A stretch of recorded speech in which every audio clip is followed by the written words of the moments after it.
Irmãos, eu queria compartilhar algo com vocês, mas eu não sei, Deus colocou no meu coração para a gente fazer algo diferente, mas para eu fazer algo diferente eu tenho que falar um pouquinho mais do mesmo.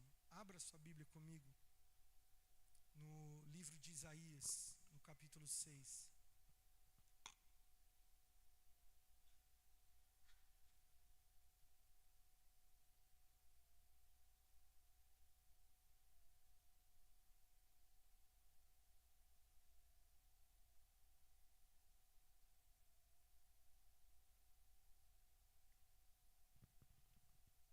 Isaías capítulo 6, versículo 1.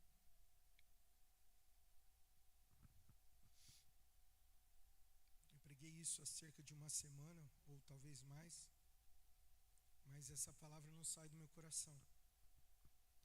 Acharam aí? Diz assim: no ano da morte do rei Uzias. Irmãos, hoje eu estou mudando a tradução, tá? Eu estou na NAA, senão vai confundir aí. No ano da morte do rei Uzias, eu vi o Senhor assentado sobre um alto e sublime trono, e as abas de suas vestes enchiam o templo. Serafins estavam por cima dele. Cada um tinha 6 asas. Com 2 cobria o rosto, com 2 cobria os pés, e com 2 voava. E clamavam uns aos outros, dizendo: Santo, Santo, Santo é o Senhor dos exércitos. Toda a terra está cheia da sua glória. Os umbrais das portas se moveram com a voz do que clamava, e o templo se encheu de fumaça. Então eu disse: ai de mim, estou perdido, porque sou um homem de lábios impuros, e habito no meio de um povo de lábios impuros, e os meus olhos viram o Rei, o Senhor dos exércitos. Então um dos serafins voou para mim, trazendo na mão uma brasa viva que havia tirado do altar com uma pinça. Com a brasa tocou a minha boca e disse: eis que esta brasa tocou os seus lábios. A sua iniquidade foi tirada e o seu pecado perdoado.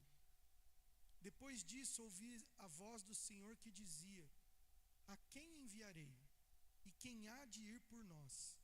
Eu respondi: eis-me aqui, envia-me a mim. Vamos orar? Senhor Jesus, obrigado pela tua palavra, pela tua presença neste lugar. Faz aquilo que lhe apraz nessa noite, Pai, aquilo que o seu coração queima. Nós estamos aqui dispostos a ouvir, com o desejo de obedecer. Ministra os nossos corações e mentes, Pai, e impeça que o ladrão de sementes roube essa palavra do nosso coração. Toma esse lugar com os teus anjos, com a tua glória, a tua presença gloriosa, e manifesta-se aqui da maneira que o Senhor deseja. Nós te agradecemos, em nome de Jesus. Amém. Irmãos, essa palavra não sai do meu coração desde quando o Senhor nos deu uma direção de fazer o que nós fizemos ontem, que foi um período de adoração que nós tivemos aqui. E o Senhor tem falado conosco em Isaías, desde o capítulo 1 até o capítulo 6. E ontem o Senhor começou a fazer algumas coisas aqui, e eu creio que Ele vai continuar fazendo. Eu percebi que o céu estava diferente, eu percebi, né? A Lari está fazendo assim, né, Lari? É isso aí. Mais gente está concordando comigo. Então, eu creio que o que Deus começou ontem não foi só um movimento, não foi só um louvorzão, até porque não era a nossa intenção fazer um período de louvor apenas sem propósito. O Senhor nos deu um tema que era revelação e realidade, né? E eu creio que o Senhor quer que nos movamos pela revelação de quem Ele é e daquilo que Ele tem para nós, e não da nossa realidade, né? Inclusive, eu achei muito interessante, o pessoal da mídia colocou o post como se fosse um espelho, porque no espelho a gente olha e a gente vê quem a gente é. Só que a gente vê uma realidade. E muitas vezes essa realidade está distorcida. Quantos já ouviram falar daquela doença bulimia? Já ouviram falar? Daquelas pessoas que comem e depois elas forçam pôr para fora e isso vira um hábito. E muitas dessas pessoas passaram por psicólogos e essas pessoas eram, em sua maioria, mulheres que eram muito magras, mas se olhavam no espelho e se viam gordas. E aí elas forçavam o vômito, porque elas comiam, elas tinham fome, mas elas não queriam ficar com a caloria daquela comida, não queriam engordar, mas elas eram magras. Ou seja, a realidade que elas estavam vendo no espelho era diferente da realidade de quem elas eram de verdade. Então eu achei muito interessante o pessoal dos jovens colocar na mídia um espelho, porque muitas vezes a gente está olhando para o espelho e vendo uma realidade que está implantada na nossa cabeça, mas ela não é real. Ou às vezes ela é real, mas a gente não consegue enxergar o que está por trás dela. O Alisson orou aqui no começo do culto e ele falou de pessoas que estavam carregando coisas que não são delas. Isso fala de uma realidade distorcida, porque se algo não é... Você já perguntou para uma pessoa, às vezes a pessoa fala assim, a minha diabetes está tanto. Você já tomou posse dela. Olha, o meu problema de coluna, olha, a minha sinusite crônica, ela não é sua, irmão. Você pode estar, mas não quer dizer que você é. Então, por que eu estou falando isso? Porque a realidade que Isaías vivia aqui no contexto era uma realidade diferente da que Deus tinha para o povo. O povo estava em prosperidade, o povo estava numa boa, os templos estavam cheios, o sacrifício não havia parado, o pessoal estava sacrificando. Como hoje. Agora, nesse dado momento, se você rodar o Brasil, quantas igrejas não estão fazendo culto? Quantas paróquias não estão tendo missa? Quantas pessoas não estão dizendo que estão cultuando ao Senhor?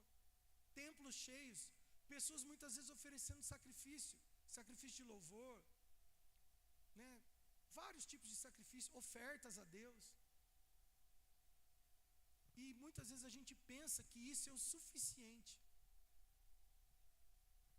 Deus, ele não quer, ele fala lá em Isaías no capítulo 1, ele fala assim, quem disse para vocês que eu me agrado do sangue de touros, de bodes ou carneiros? Vocês vêm, enchem o pátio do meu templo, fazem essa bagunça toda, e quando vocês levantam a mão para adorar, eu tenho nojo de vocês, porque quando vocês saem daqui, vocês vão praticar injustiça. Então, estava falando de um povo religioso que enchia os templos, que faziam suas orações e jejuns, mas para Deus, aquilo não soava bem. Por quê? Porque era um povo ritualístico, litúrgico. O pessoal gostava da doutrina, da liturgia, do ambiente de culto, mas quando saía lá fora, vivia uma vida desgraçada, como se Deus não estivesse dentro deles.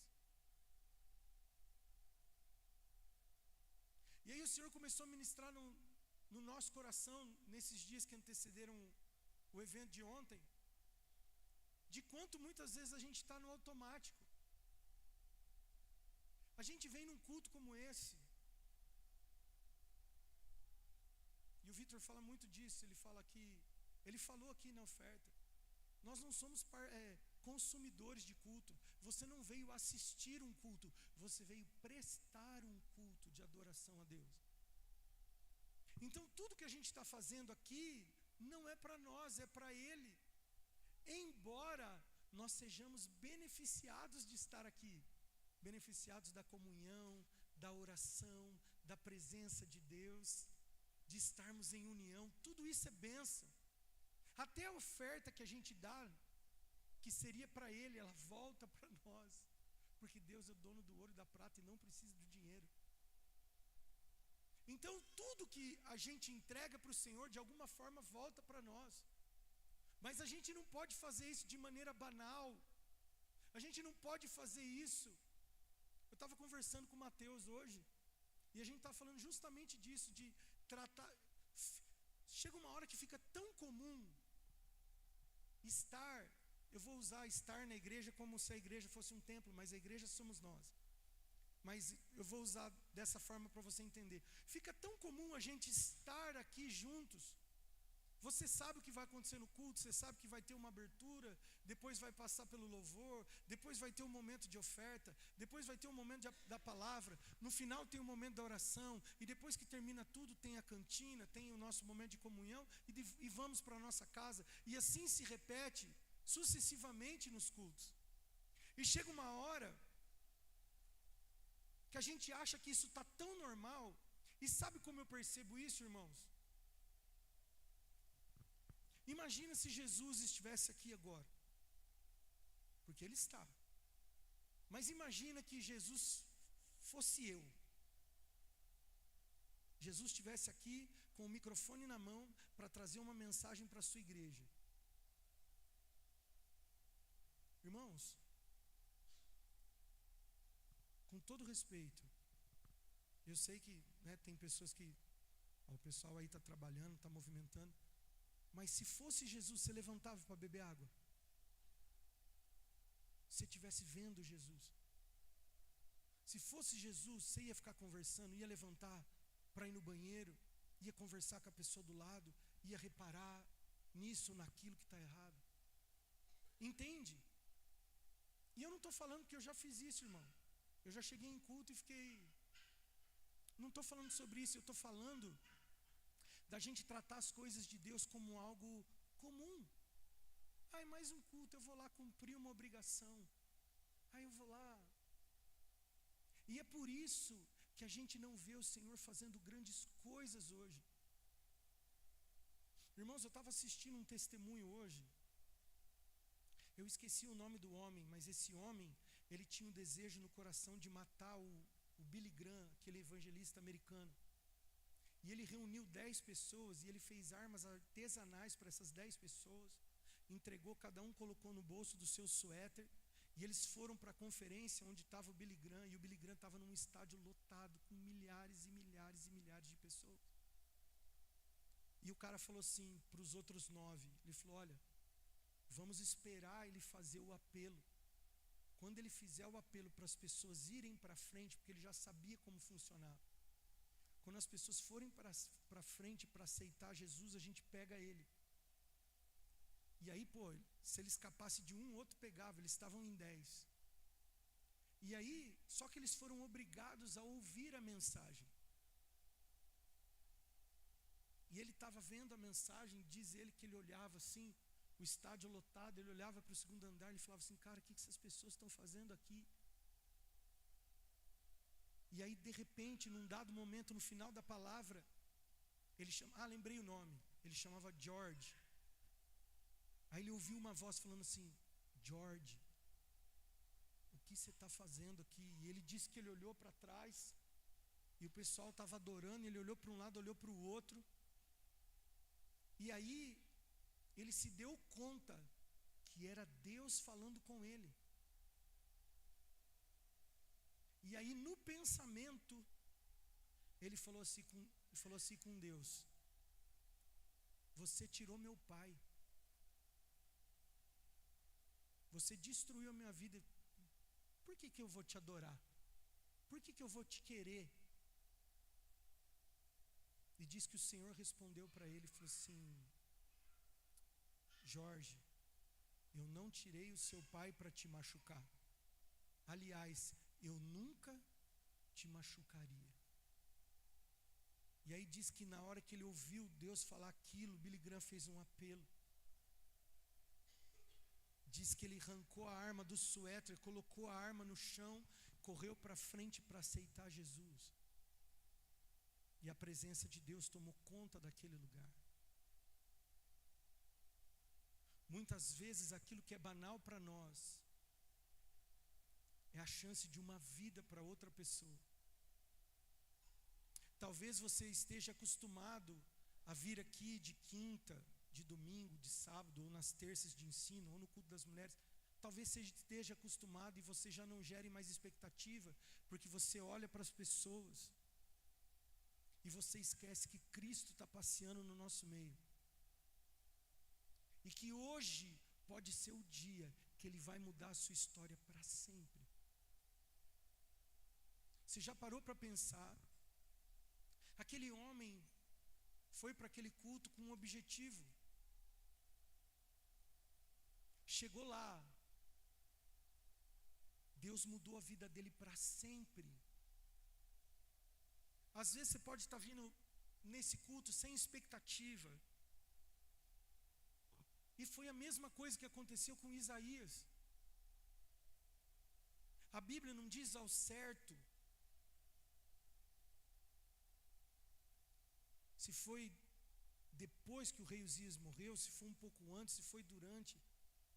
Mas ele deixa claro um período. Ele fala: no ano que o rei Uzias morreu, eu vi o Senhor assentado num alto e sublime trono, e a aba das suas vestes cobriam o templo, e eu vi serafins diante dele, cantando: Santo, Santo, Santo é o Senhor dos exércitos, toda a terra está cheia da sua glória.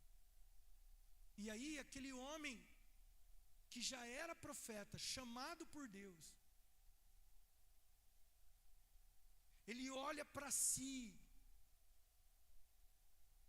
E eu escolhi a versão NAA porque a minha NVT não fala ai de mim. Fala estou perdido. Mas eu gosto dessa versão que diz ai de mim. Porque se você olhar um pouco antes, ele vai falar de alguns ais a respeito de outras pessoas. Mas quando ele tem um encontro com a glória de Deus, a primeira coisa que ele fala, depois que ele vê a glória, ele fala: ai de mim. E é um processo tão claro para mim, e eu creio que nesse processo está o segredo da nossa jornada para dar uma resposta para Deus. Porque ele diz assim, verso 5 de Isaías 6: então eu disse: ai de mim, estou perdido, porque sou um homem de lábios impuros e habito no meio de um povo de lábios impuros, e os meus olhos viram o rei, o Senhor dos exércitos. E aí o serafim vai lá, você conhece a história, pega uma brasa do altar, vai e toca onde ele disse que tinha problema. E muitas vezes a gente tem dificuldade de falar para Deus onde a gente tem problema. A gente é tão bom em manter as aparências, irmãos. A gente é tão bom. Tem muitas pessoas que eu encontro, ou que eu mando mensagem, ou que eu pergunto, eu falo: tá tudo bem? A pessoa fala assim: tá tudo bem, pastor. Eu sei que não está nada bem. Eu conheço alguns aqui com um olho. Às vezes eu olho para a Luísa e falo: você não está bem, né? Ela: não, eu estou. Eu falei: tá mesmo? Não estou não. Né, Isa? Com a Isa também. Eu olho para a Isa, Wallace. A gente sabe que a pessoa não está bem, mas não é por maldade, mas às vezes a pessoa está tão ferida, ou ela já foi tão ferida, ou ela acha que você não tem condição de ajudar, e a gente não tem mesmo, é só Deus, e ela fala assim: não, está tudo bem. Eu não estou falando que você precisa abrir seu coração para qualquer um, mas a gente precisa olhar para uma realidade e falar assim: ó, eu não estou bem, eu estou precisando de ajuda, eu tenho esse problema aqui, ó. Isaías era profeta, e quando ele viu a glória, ele falou assim: agora eu vou morrer. Porque às vezes, porque ele profetizava, ninguém sabia que ele tinha os lábios impuros. E às vezes a gente olha uma pessoa no altar, a gente olha uma pessoa cantando, a gente olha a pessoa numa posição de liderança e acha que a pessoa é santa, perfeita e imaculada. E não é. Vai andar comigo para você ver, capaz de você nem vir mais na igreja. Eu estou aqui por causa da graça e da misericórdia de Deus, respondendo um chamado. Só que uma coisa que eu aprendi é não esconder as minhas fraquezas. Não tem como a gente ver a glória de Deus e continuar vivendo do mesmo jeito. Continuar vivendo uma vida de aparência, continuar vivendo uma vida na média, quando Deus tem uma vida sobrenatural para cada um de nós. Irmãos, se você soubesse o valor que você tem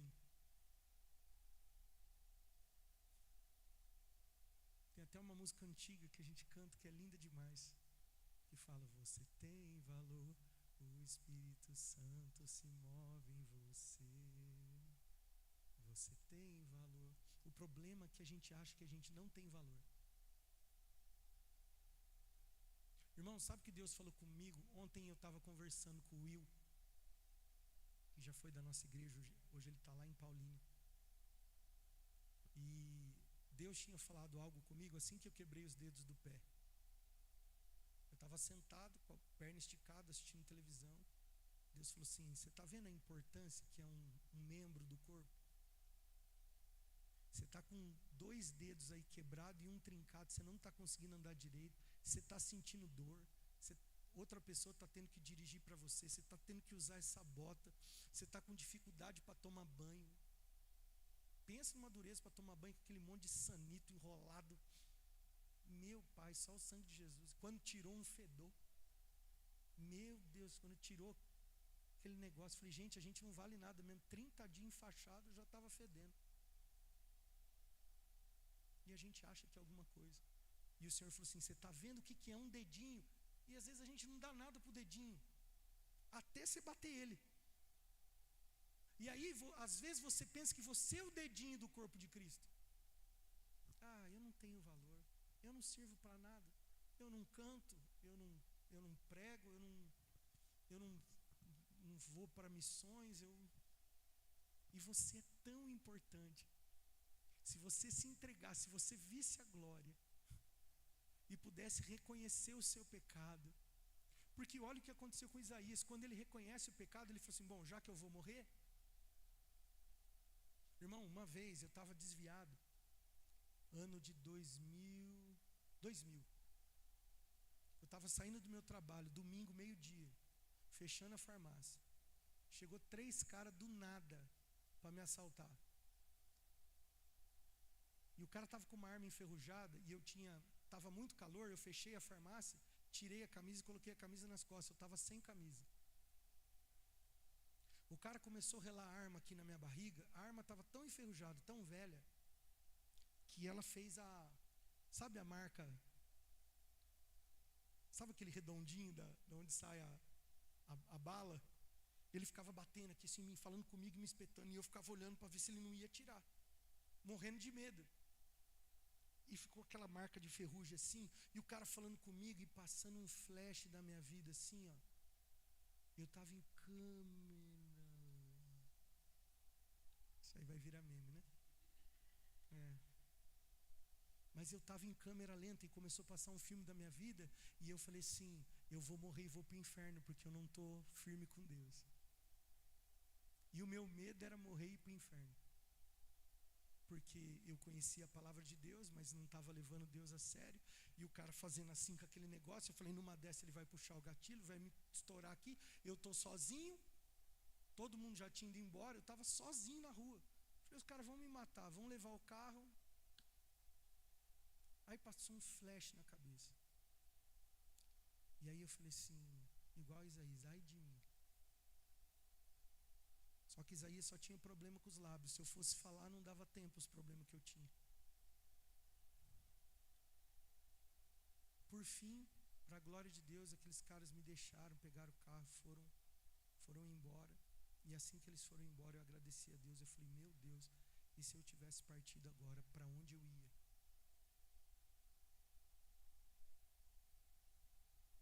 E aí, aquilo foi o começo, foi uma das coisas que Deus usou para começar a me trazer de volta.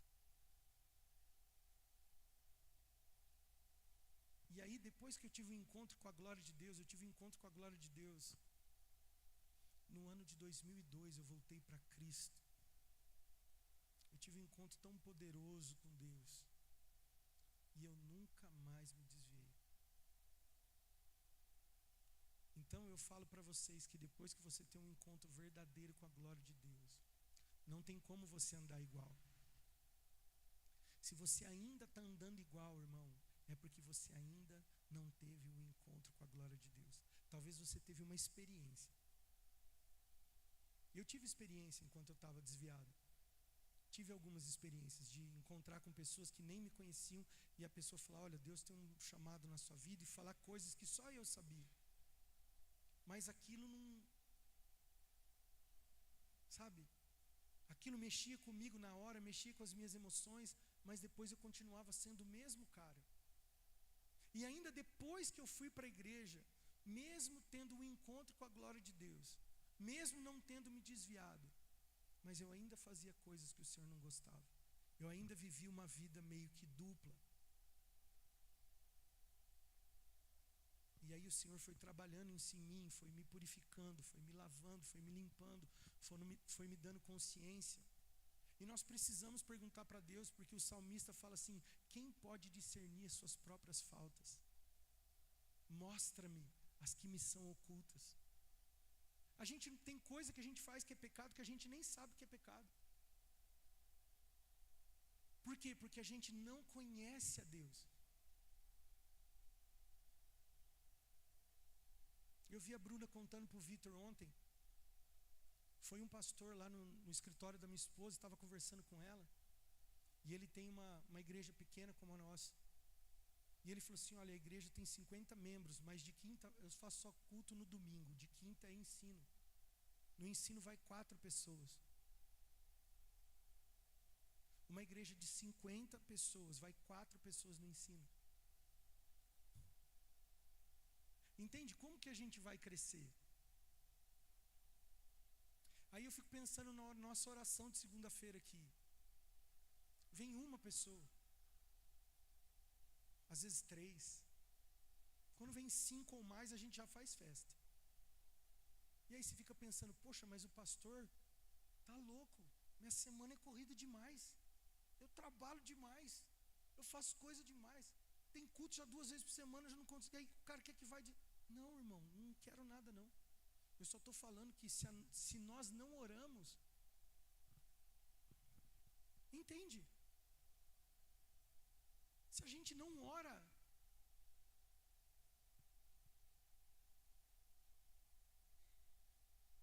se fala de oferta para qualquer coisa, que a igreja precisa comprar isso, ou a igreja precisa comprar aquilo, torce o nariz. Irmão, você não entendeu o que é evangelho. Evangelho é entregar vida. A sua vida não é mais sua, porque Jesus comprou ela na cruz. Você só trocou de dono. Antes era do diabo, porque a Bíblia diz que a ira vem sobre os filhos da desobediência. E o diabo é o príncipe desse mundo. Então você estava perdido, você estava nas mãos dele. Jesus foi lá e te transportou do reino das trevas para o reino de Deus. Só que agora você é dele. A gente canta aquela música, e eu não sou mais meu, e eu não sou mais meu. Você está entendendo o que você está cantando? Você está falando assim, eu não sou mais meu, eu sou de alguém, tem alguém que comanda a minha vida. Só que nas nossas atitudes práticas, a gente vê que Jesus não está comandando nada, porque a gente faz exatamente a nossa vontade em tudo.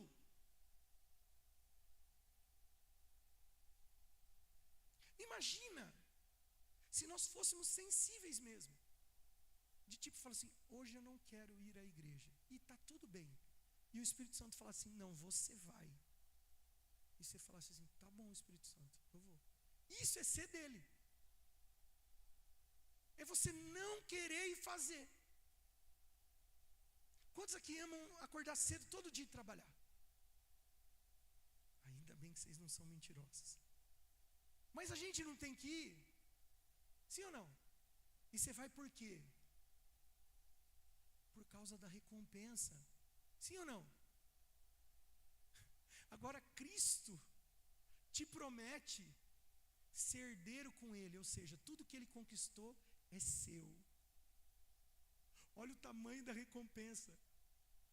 Só que como a gente não vê, não toca, não cheira, a gente não responde a essa recompensa. Quantos estão me entendendo? Existe uma recompensa. Só que a gente não está nem aí, porque a gente não pode tocar nela. Já pensou se Jesus falasse, pegasse cada um de nós aqui, um cada dia, tomasse o nosso espírito de madrugada e nos levasse até o lugar que a gente vai estar com ele na eternidade e falar assim, ó, eu vou dar 10 minutos para você bater o olho em tudo, aí é tudo seu. Você acha que a gente ia voltar diferente, sim ou não? Mas sabe por que a gente não consegue vislumbrar isso? Porque a gente não lê as Escrituras. A gente não consegue. Sabe por quê? Sabe quando que você abre a Bíblia verdadeiramente? Quinta e domingo, quando que você está aqui.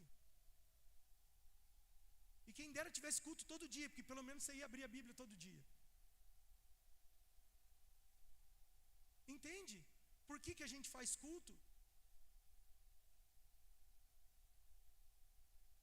Isaías teve um encontro com a glória de Deus e ele falou, irmãos, eu vou resumir porque eu quero dar mais tempo para a gente orar, eu quero terminar a mensagem, eu acho que você está entendendo. Isaías falou 3 coisas que me marcou nesse texto. Ai de mim, a primeira delas, não tem como fazer nada se a gente não tiver arrependimento. Ai de mim, se você não reconhecer os seus erros e pecados, não tem como você fazer nada para Deus. Nada. Você pode até fazer, mas vai ser como um carro com o pneu furado. Vai ser um peso danado. Então, primeira coisa, ai de mim, arrependimento, confissão de pecado, olhar no espelho, ver a realidade e falar, Senhor, tá feio o trem. Segunda coisa que ele fala, eis-me aqui, disponibilidade, intenção de quem tem o interesse de estar junto. E a terceira coisa, envia-me a mim. São as 3 fases do cristão: o ai de mim, o eis-me aqui e o envia-me a mim. Eu não sei em qual você está, mas se nós não discernirmos a realidade do céu, porque sabe o que o inimigo faz nesses dias? E eu estava falando isso para a Mel ontem, que a Mel é uma princesa, e Deus tem uma identidade, não sei porque que eu estou falando isso em público, Mel, mas Deus te deu uma identidade. Quando você se olhar no espelho, é essa identidade que é a real. Essa que é a real. É essa que é você. Porque muitas vezes o inimigo vai tentar confundir a nossa identidade. E posso falar uma coisa? Ele fez isso comigo. Ainda tenta. Porque tem dias que eu acordo, irmão, que eu falo assim, cara, para onde eu estou indo? Será que eu estou fazendo certo? Por que está dando tudo errado? Cara, mas se a gente tiver uma identidade, é por isso que eu olho para uns homens da Bíblia e eu piro. Cara, imagina a identidade de Abraão.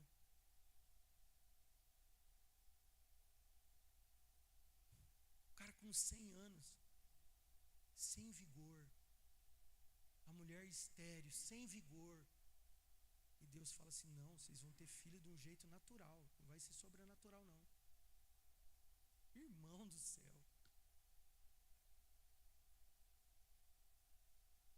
Olha, pega o seu filho que eu te dei, sobe lá no monte, entrega ele em sacrifício para mim.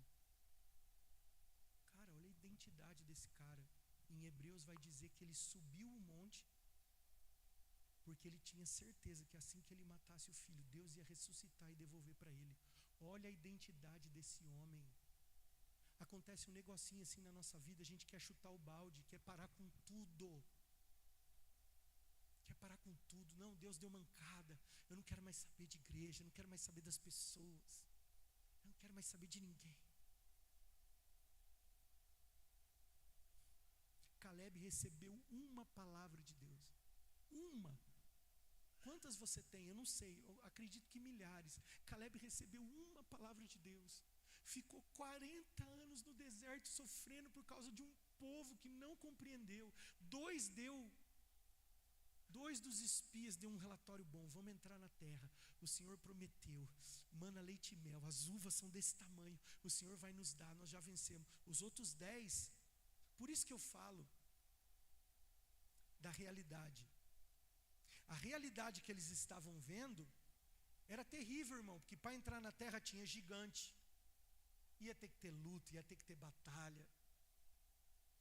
Só que o Senhor já havia falado para eles, ó, eu dei para vocês essa terra. Essa é a terra que eu prometi para os seus antepassados que eu daria. Eu vou entregar para vocês, é uma terra boa, mana, leite e mel. Tomem posse dela. Mas na hora que eles olharam a dificuldade, eles falaram, não, não vai dar ruim. Por causa disso, Deus deixou eles 40 anos no deserto. E esse tal de Caleb e esse tal de Josué, com uma palavra, Deus não ficou falando toda hora, não. Ó, lembra da promessa, hein? Ó, agora, lembra da promessa. Eu te prometi, fica... Não! Eles receberam uma palavra e ficaram 40 anos debaixo da mesma palavra.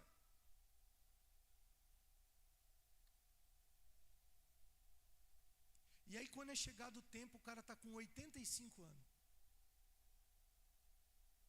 Deus fez a promessa.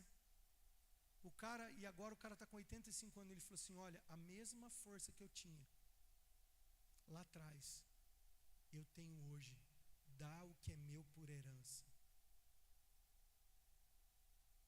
Às vezes Deus promete coisas para a gente.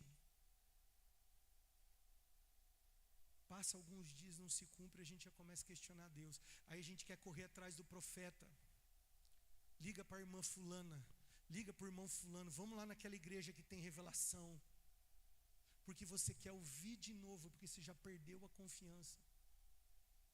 Mas daí você liga o Jornal Nacional, o cara fala uma abobrinha lá. Amanhã vai faltar papel higiênico, está todo mundo no mercado. Você lembra quando começou o Covid? Que foi uma onda de comprar papel higiênico? Não sei quem pôs na mente do povo. Ia no mercado, o povo pegando papel higiênico. Falei assim, gente, será que vai dar diarreia desse tanto? Nós estamos enrolados. E o povo, papel higiênico. Não era nada disso. Aí veio a pandemia, aí vai todo mundo morrer, o mundo acabou. Aí o povo começou a orar, o povo começou a querer voltar para Deus. Aí era só live de crente para tudo quanto é lado. Cadê as lives agora? Se não for live de profetizar CPF, bênção, vitória, casa, carro, apartamento, o nego nem entra mais. As igrejas esvaziaram de novo. Até o próximo evento. Não tem como a gente ter um encontro com a glória e continuar do mesmo jeito. Não tem jeito. Isaías falou, ai de mim. Mas depois ele falou assim, eis-me aqui, eu estou disponível. E no final, quando o Senhor faz aquela pergunta, a quem eu enviarei? Quem que eu vou enviar como mensageiro? Depois dele ter visto a glória, reconhecido o pecado, a brasa ter tocado ele falou assim, eu estou aqui. Pode me enviar. Essas são as 3 fases. Ai de mim, eis-me aqui, envia-me a mim. É isso que Deus quer de nós. E o problema é que o inimigo fica tentando mexer na nossa identidade, porque cada vez que a nossa identidade ela fica corrompida e a gente entra em dúvida, a dúvida te paralisa. Porque tem 2 caminhos na sua frente. Você está bem no ponto da divisão dos 2 caminhos. O inimigo planta uma dúvida, você já ia pegar o caminho aqui. Mas o inimigo planta uma dúvida, aí você fica parado. Fala, e agora? E aí ele vai mexendo com a sua identidade, o tempo vai passando, você vai ficando paralisado. E o caminho está lá. está no final dele, porque foi ele que fez a promessa. Filipenses capítulo 1 e o versículo 6 diz: aquele que fez a promessa é fiel para cumpri-la até o dia de Cristo. Ele fez a promessa, não foi você que fez, foi ele que fez, então ele garante. Agora o inimigo vai tentar mexer na nossa identidade, vai tentar manipular a nossa realidade para mostrar que aquela realidade, Deus fala assim: eu vou te prosperar. Você olha a sua realidade financeira e fala: não tem como. Mas Deus está falando de uma outra realidade. Lembra quando o profeta, está ele e o servo dele numa casa, e eles acordam, e tem um monte de cavalo inimigo em volta, e o servo do profeta falou assim: agora lascou, não tem para onde correr. O profeta fala assim: Deus, abre os olhos dele para ele ver qual é a realidade. Quando ele tem os olhos espirituais abertos, mais eram os que estavam com ele.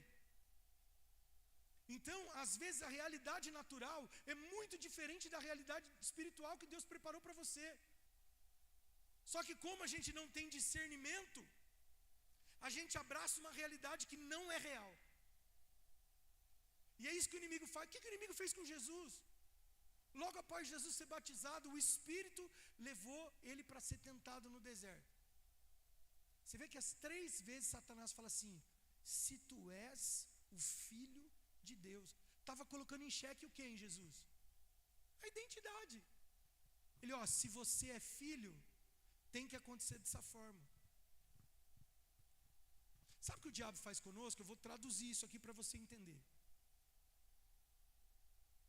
Sérgio, se você é filho de Deus, por que você está com Parkinson?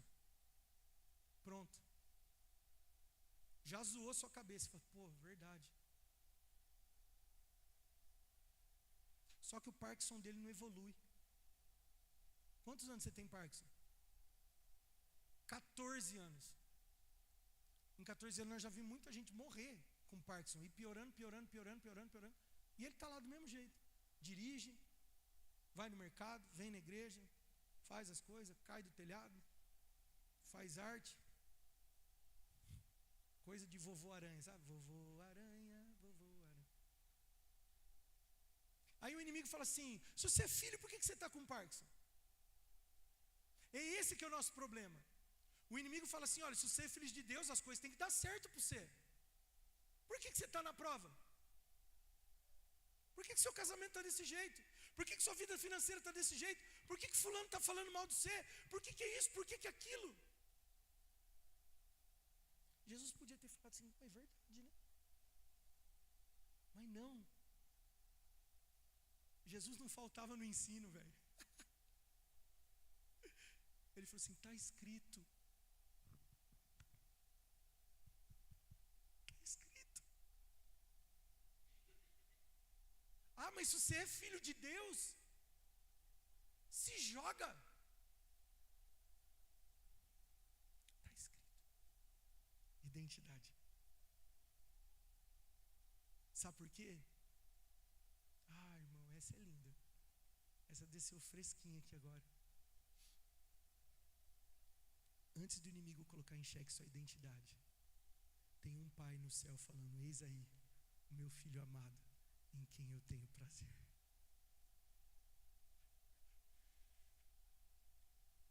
Antes do inimigo colocar em xeque qualquer coisa, Deus já falou antes: está aí minha filha, meu filho, eu tenho prazer. Que realidade você vai responder? Existe uma revelação para nós nesses dias. Como que a gente vai responder? O mesmo Deus continua com as vestes enchendo o templo. Os mesmos serafins estão diante dele cantando: santo, santo, santo, toda a terra está cheia da sua glória. A mesma fumaça que representa a santidade de Deus, a brasa ainda está no altar. Os serafins estão voando. Ele está lá, pleno. As coisas podem estar pegando fogo. Aqui embaixo ele está pleno, irmão. Um dia eu estava para fazer um negócio e eu estava quase desistindo, porque eu estava olhando para a realidade. O café vai subir, a gasolina vai não sei o quê, e os juros da Selic está indo não sei para as quantas. Deus falou comigo, eu estava brincando com meu filho, ele falou assim: eu não estou em crise. Deus não está em crise, irmão. Eu não sei o que você está passando, qual que é a sua dificuldade, qual que é o seu problema, o que está acontecendo na sua casa, na sua família, como que está a sua cabeça. Eu não sei se você entrou aqui hoje deprimido, frustrado, chateado. Eu não sei. Mas eu sei que Deus está lá em cima falando: eu tenho filhos em quem eu tenho prazer. Que identidade, qual a realidade você vai tomar para você como sendo a verdadeira? A glória de Deus tem que nos mudar para sempre. Sabe, eu ainda estou em busca de muita coisa que eu ainda não alcancei no Senhor. Mas se você me conhecesse antes e conhecesse agora, você ia ver que houve uma transformação. E tudo isso aconteceu por causa de um encontro com a glória de Deus. E eu oro para que nós possamos ter um encontro com a glória e termos as nossas vidas transformadas. Sabe por quê? Porque nada que acontecer na nossa vida vai ter mais importância. Paulo estava numa prisão, o Maurício falou isso ontem. Paulo estava numa prisão em Roma, alegrando a igreja. Alegrem-se. O cara estava preso porque ele tinha tido um encontro com a glória. E ele fez da prisão um lugar da presença de Deus. Deus estava com ele na prisão, e tem prova histórica disso, porque todos os carcereiros que cuidaram de Paulo se converteram. Tem o nome deles lá na prisão onde Paulo morreu, porque eles também foram executados depois por crerem no mesmo Cristo de Paulo. Tudo que acontecer nas nossas vidas depois do encontro com a glória, você já não vai ficar mais abalado. Tipo, realmente as coisas estão difíceis para mim, acho que Deus não olha para mim, acho que Ele não atende as minhas orações, eu acho que Ele nem gosta de mim. Um membro é muito valioso para o corpo, o dedinho é muito importante. Se nós tivermos um encontro com a glória de Deus hoje, isso pode mudar o futuro da sua vida para sempre. Para sempre. Eu queria que a gente tivesse um tempo com a glória de Deus. Eu vou pedir para o louvor subir. Eu quero pedir, se vocês puderem apagar tudo, porque daí as pessoas ficam mais... Apaga tudo. Porque daí as pessoas vão ficar mais livres. E se você quiser chorar, se você quiser pular, se você quiser se ajoelhar, se você sentir de sair do seu lugar e orar com alguém, se você sentir de ministrar alguma coisa, mas por favor, aproveite a glória de Deus que está nesse lugar. Talvez hoje o Senhor vai mudar a história da sua vida para sempre. Para sempre. Você nunca mais vai ser o mesmo, você não vai... E quando você tiver crises, você vai lembrar dele assentado num alto e sublime trono, como Isaías o viu. Pode apagar aqui também, irmão. Pode apagar tudo. Eu queria que você tivesse um tempo com a glória de Deus agora. Esquece quem está do seu lado, esquece que você está na igreja. Não olha para nada, só olha para você e pratica as três coisas que Isaías falou. Reconhece o seu pecado primeiro. Começa assim. Reconhece o seu pecado. Fala: Senhor, eu tenho problema com isso. Senhor, eu preciso que o Senhor pegue uma brasa viva do seu altar e toque nessas áreas aqui, porque eu tenho problema com isso. Aí depois se coloca disponível. Fala: eis-me aqui, Senhor. Se o Senhor quiser me usar, eu estou disponível. E por último você fala: pode me enviar, porque agora eu já fui purificado pela brasa. Agora eu já reconheci o meu pecado, já reconheci a dependência, já vi a sua glória, e a partir de agora eu posso ser enviado para cumprir o que o Senhor deseja. Faça isso nessa noite, mas não deixe que a